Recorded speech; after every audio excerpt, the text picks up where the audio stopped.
Kolektor yang ada banyak-banyak kad tapi tak tahu nak jual dekat mana, korang nak jual sendiri untuk dapat the maximum value untuk kad korang. Macam slide-slide yang korang boleh tengok kat belakang ni, kad raw ataupun barang seal, korang boleh pergi dekat apps Hoopy sekarang. Dia orang tengah buat kempen di mana kempen tu semua akan memberi korang pulangan yang lebih besar daripada value kad korang. Sekarang dia tengah bagi 0% commission dan semua orang yang bagi consign dekat dia akan dapat full value apa yang orang bid kad korang, 100% dapat kad korang. Tak kisahlah value kecil ke, value besar ke, orang boleh bagi juga dekat Hoopy. Yang paling banyak bagi dekat dia orang, dia juga bawa balik RM3,500 untuk orang yang paling banyak bagi kad untuk consign dekat Hoopy. Korang ada juga kad yang mahal. Contoh korang ada poncho PSA 10 yang berharga sampai 70, 80, 90 ribu. Bagi dekat Hoopy juga. Antara semua orang, kad kau yang paling mahal, kau akan bawa balik RM5,000 juga daripada Hoopy untuk engkau.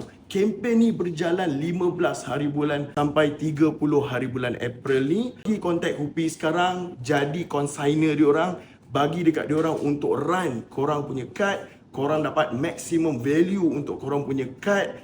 Tak payah nak tanggung apa-apa commission. Diorang bagi 0% commission. Download apps Hoopy, jadi consigner diorang ataupun contact diorang punya customer service sekarang. Dapatkan maximum value untuk collection korang sekarang.